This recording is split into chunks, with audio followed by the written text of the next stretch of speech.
తమిళ మహాకవి కంబన్ తమిళంలో వ్రాసిన రామాయణం శ్రీరామావతారం.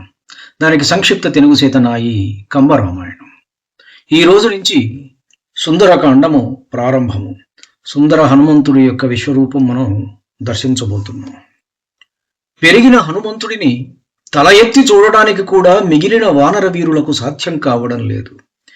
పెరిగినాడు చూడరో పెద్ద హనుమంతుడు అంటూ ఒకరికొకరు చెప్పుకుంటూ ఆయన నిలుచున్న చోటనే ఆయనను చూస్తూ ఉన్నారు. పెరుగుతూ పోయిన హనుమంతుడు అటూ ఇటూ చూశాడు. ఆకాశంలో అందమైన భవనాలు, నందనవనము, తెల్లటి ఏనుగు కనిపించింది. ఇక్కడ సీతమ్మ ఉండదు, ఇది స్వర్గం కదా అనుకుని ముందుకు దృష్టి సారించాడు. స్వర్ణ సౌధాలు, పతాకలతో ఇంకొక అందమైన నగరం కనిపించింది. ఇదిగో ఇదే లంక అని ధృవపరుచుకున్నాడు. అంతసేపు నిలుచని ఉన్న హనుమంతుడి బరువు తట్టుకోలేక మహేంద్ర పర్వతము గజగజ వణికిపోతున్నది. శిలలన్నీ పొడి పొడి అవుతున్నాయి. పర్వతంలోని గుహలు బద్దలై వాటిలో నివాసమున్న సింహాలు, పులులు నలిగి చనిపోయాయి. ఏనుగులు తమ చెవులను టపటప కొట్టుకుంటూ రాళ్ల మధ్య పడి నలిగిపోతున్నాయి. బండరాళ్ల మధ్య చుట్టలు చుట్టుకొని పడుకున్న పెనుబాములు పొట్టలతో సహా రెండుగా చీలిపోయాయి. నీలిరంగు విషము ధారలు ధారలుగా పర్వతం మీద ప్రవహిస్తుంటే ఆ విషాగ్నికి మిగిలిన ప్రాణులు నిలవలేక పరుగెత్తి పారిపోయే మార్గము కానరాక నిస్సహాయంగా ప్రాణాలు వదిలాయి.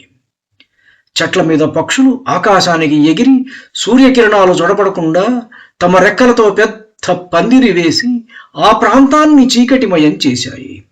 హనుమంతుడు తన రెండు కాళ్ళు నిగడదన్ని ఛాతిని కుంచింపజేసి విశాలమైన బాహువులను ముందుకు సాచి క్రింద పర్వతాన్ని ఒక్క తన్ను తన్ని తారాజువలాగా ఆకాశంలోకి ఎగిరి వానరుల చూపుకు అందకుండా మరుక్షణమే మాయమైపోయాడు. ఎగిరిన ఆయన వేగానికి ఆయన వెంట గాలిలోకి లేచిన రాళ్ళు, వృక్షాలు ఆయన వెంట కొంత దూరం ప్రయాణించి సముద్రంలో ఒక వరసలో కూలిపోయి వారధి వలె అగుపించాయి. హనుమంతుడి వేగానికి సముద్రం అల్లకల్లోలమై దాని అడుగు భాగం బయటపడి నాగలోకం దర్శనమిచ్చింది. ఆంజనేయుడి వేగానికి భయపడ్డ నాగులు గరుత్మంతుడు వచ్చాడేమో అనుకుని ఇంకా క్రింది లోకాలకు జారుకున్నాయి. సముద్రపు అలలు ఎగసిపడి లంకానగర కోట గోడలను ఉప్పెరవలే ముంచెత్తాయి. ఆకాశంలో వ్రేలాడుతూ తోకచుక్కలాగా దూసుకొని పోతున్న హనుమంతుడిని చూసి దేవతలు స్తుతించారు, మునులు ఆశీర్వదించారు, దేవేంద్రుడు పూలవర్షం కురిపించాడు. శివుడు లేని కైలాస పర్వతం ఆకాశంలో ప్రయాణించినట్లుగా ఉన్నది హనుమంతుణ్ణి చూసేవారికి. సూర్య భగవానుడు తూర్పు దిక్కున మానేసి ఉత్తరాన ఉదయించి దక్షిణానికి వెళుతున్నట్లుగా ఉంది హనుమస్వామిని తేజస్సును వీక్షించిన వారికి. రావణుడి మెడకు బిగుసుకోబోయే యముడి చేతిలోని మృత్యుపాశము వలె ఆయన తోక చాలా దృఢంగా ఆకాశంలో నిటారుగా నిలబడి కనపడుతూ ఉన్నది.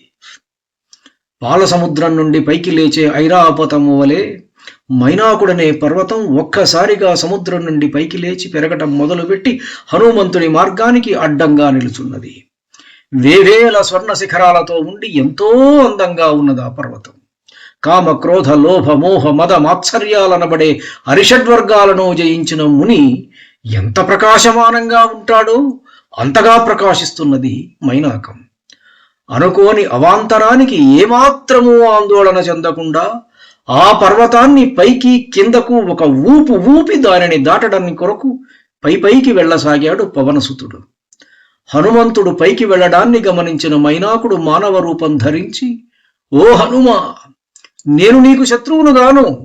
పూర్వం దేవేంద్రుడు వజ్రాయుధంతో పర్వతాల రెక్కలు నరికి వేస్తున్నప్పుడు నీ తండ్రి వాయుదేవుడు నన్ను రక్షించి ఈ సముద్రంలో భద్రంగా ఉంచాడు.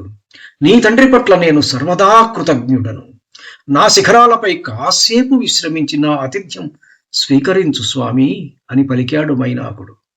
మైనాకుడి మాటలకు సంతోషించిన హనుమంతుడు, ఓ మైనాక, రామచంద్రుడి దయామృతము సేవించిన నాకు అలసట ఎందుకు కలుగుతుంది?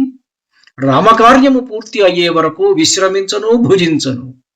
ప్రపంచంలో ప్రాణులను పట్టి నిలిపి ఉంచేది నిష్కల్మష ప్రేమ మాత్రమే.